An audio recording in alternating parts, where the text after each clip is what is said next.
got next. Yeah, I got next. Let's go. We ballin'. Welcome back to another episode of the I Got Next podcast. I am your host, Darnell, and if you're new to this channel, we talk all things NBA basketball, which we are doing on Monday, the weekend after the first games of all playoff series. So this video is really just going to be about my reactions to almost all the game ones. There's a couple that we can probably skip. Let's go ahead and just get right into it. All right, so starting off with probably the most confusing team in the NBA has to be the Orlando Magic. So to recap, the Magic lose to the G League Celtics on the last Sunday of the NBA season, and then turn around and go to Philadelphia, which they could have avoided if they had just won that game against the Celtics. They go to Philadelphia, put up a fucking stinker because that game was terrible, and the world's collapsing, Paolo's terrible, trade everybody, Jamal Mosley's getting fired, which is probably still going to happen regardless. But then they get matched up with Detroit. And this is the one thing I'm going to say.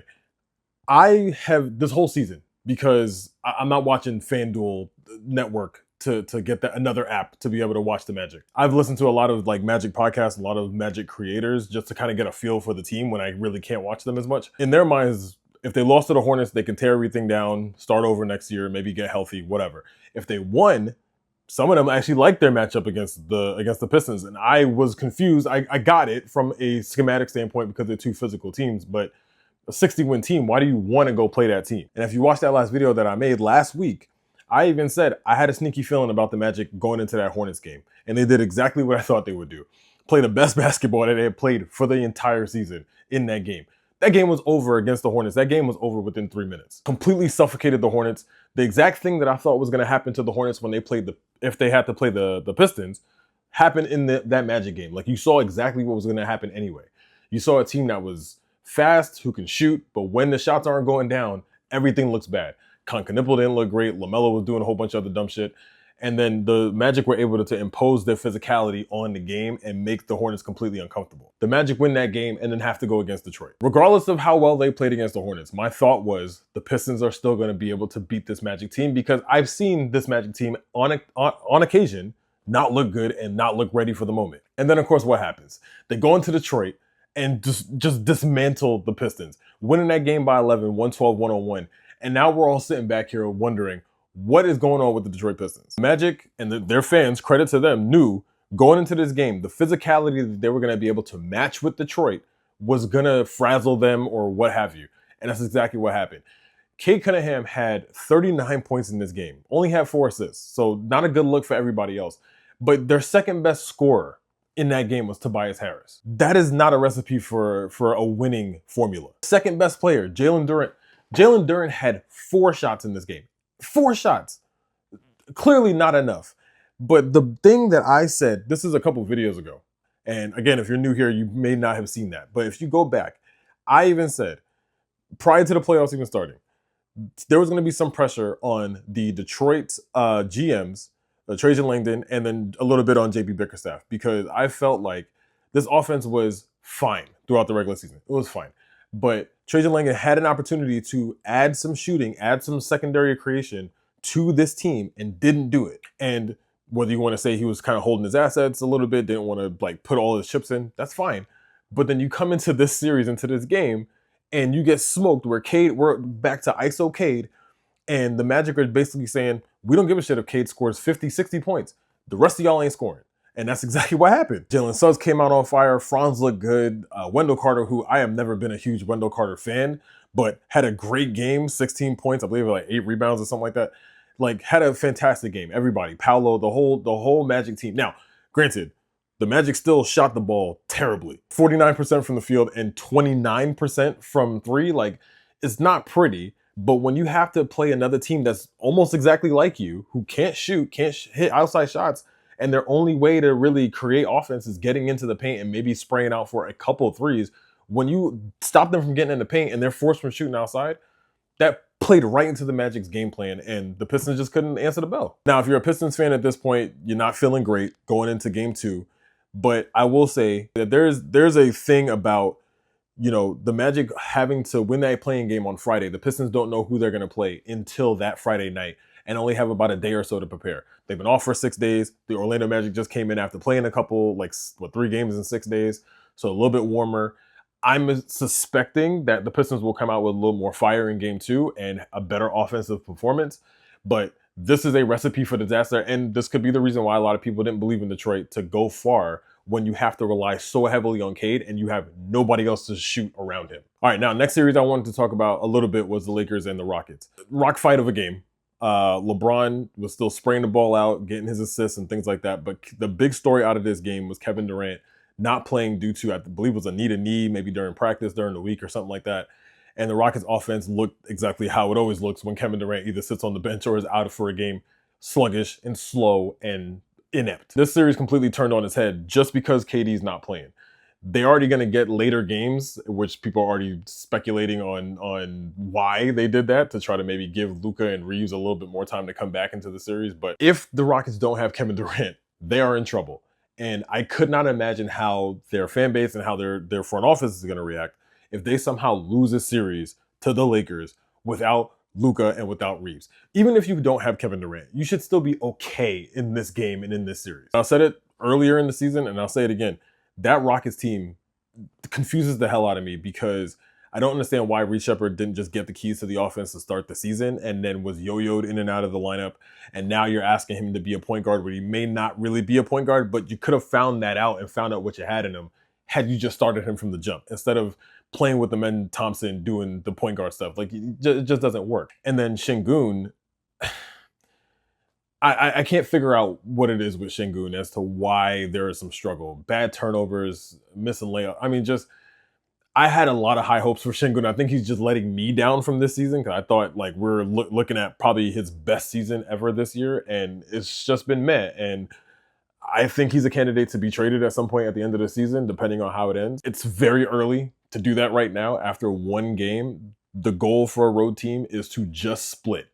And right now, they are in danger if Kevin Durant's out for game two. I believe Kevin Durant probably will play in game two. There hasn't been any official word as I'm making this video right now, but I suspect he'll play in game two. And the Rockets should be back in action. But if this turns into a long series and Will Reeves comes back, Rockets are in trouble. Another series that's near and dear to my heart, obviously the Knicks and the Hawks. They play today as I'm making this video as of Monday, so I don't know if I'm going to get too deep into it, but I thought that the Knicks played a good game, solid game. I thought their defense on Naw was great. Allowing Dyson Daniels didn't do much on offense. Jalen Brunson, hot start, 19 points in the first half, but kind of shut down in the second half. But then you had good Cat, you had efficient OG, you had a solid Mikal game. Josh Hart did his thing. The Knicks, this Cat is the key to this whole entire series. By no means am I saying the series is over. I'm not that delusional, but I think looking at Cat in that matchup, whoever they put on him, the Hawks kind of flirted with Dyson Daniels on Cat late in the game. I don't know if they'll start that next game in game two tonight.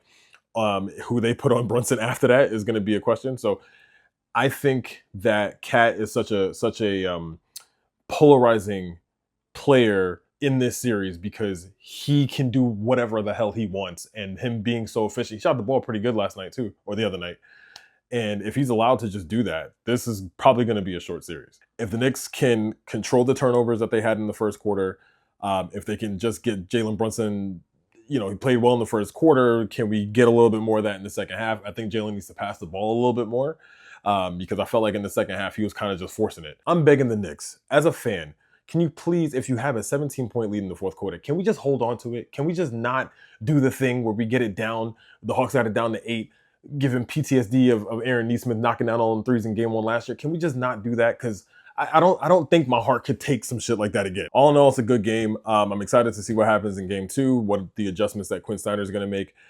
Big thing. I mean, Zachary Ricochet, former #1 overall pick. I mean, it might be wraps for you, my guy, because 2 easy ass layups and you miss. Maybe it's too much to be getting on you for 2 layups, but you just don't look like a player that can be on the floor in these type of situations, and that's not a good sign for Atlanta. And also, that bench for Atlanta, like I said on Friday, is not good enough to stick with the Knicks at all. Between Gabe Vincent and Mo Gay and Kuminga, who did some weird shit. Like, it's just, the starting 5 is fantastic, but otherwise, where else are they going to get the scoring from? The other series a couple series I'm not going to talk about right now. Nuggets and Wolves. Again, game 2 is tonight. Not going to really get too much into that right now. We'll see what happens. I thought Minnesota played okay, and it doesn't look all the way right. So we'll see what happens in game 2 for that one. The other series that a couple series I'm not talking about, and I think we've now reached the point where we ain't got to talk about these series or these teams until the second round. Oklahoma City, Phoenix, outmatched. It's not even fun to even watch how bad they put it on the Suns. It's not fun. Celtics and Sixers, also not fun. It's not interesting. Yay for the Sixers, yay for the Suns. You made it. Thanks for coming. You can go on now because ain't nothing to watch. So tomorrow, I believe they play on Tuesday. I'm good. I don't have to watch. It's a free night for me. It worked out. I don't need to watch those games. Another one might be Cleveland and Toronto, unless Toronto can maybe muster up. If Quickly plays, maybe I might tap back into that series. They played today as well. If they Raptors sit down Jakob Poeltl, who I just can't stand watching because he's just slow and just doesn't do anything on the court. It's just like they're playing 4-on-5 right now, and it's just not fair. And the Cavs are doing Cavs things, and Donovan Mitchell dropped 30 again. It's just ho-hum. Who cares? And then the last series that I'm gonna wait because I thought they were pesky, Blazers and Spurs.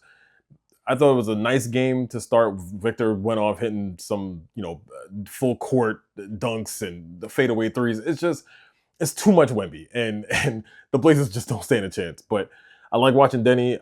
Scoot had a nice, efficient game, so I'll tap in for a little bit. But for the only reason that I will continue to tap into the Spurs, if they continue to do this thing where, everybody has the t-shirts and stuff for the crowds and all of that stuff, they did their Fiesta colors, beautiful. Beautiful. I listened to Bill Simmons' podcast this morning with Zach Lowe, and he's already shitting on it, saying, "Oh, the Spurs have won so many championships, you don't have to do this gimmick." Respectfully, fuck out of here, because I love that. Like, that is atmosphere. That is culture. That is tapping into Spurs culture. There's nothing wrong with the Fiesta. It was beautifully done, and you'd see David Robinson doing it, and Tim Duncan's there and wearing the shirt. Like, that's fire. Like, and OKC did it. And shame on the Blazers owner for not giving shirts out for when they go back up to Portland for game 3. And then you got the Knicks and like the Celtics who hand out the shirts and nobody fucking wears it. Like OKC and now San Antonio, and that is perfect atmosphere. It just gives you the feel of a big game, and how anybody can shit on that is beyond me. All right, and that's it. I just wanted to give you all a quick reaction video to everything that I saw over the weekend. I'm excited for game 2s tonight. We're going to have a good week of basketball all day, every day. My sleep is already messed up. But again, if you like this video, if you enjoyed this recap, myself and Mancow, my co-host, if you have seen any other videos, we have a weekly podcast where we talk about all things NBA. We plan on finally getting back together again later on this week. So we're going to let some of the game 2s happen, and then we'll react from there. But again, if you like this video, make sure you like, share, subscribe at the bottom below. And that's it. I never know how to end this shit when I'm solo. It's just whatever. Peace out.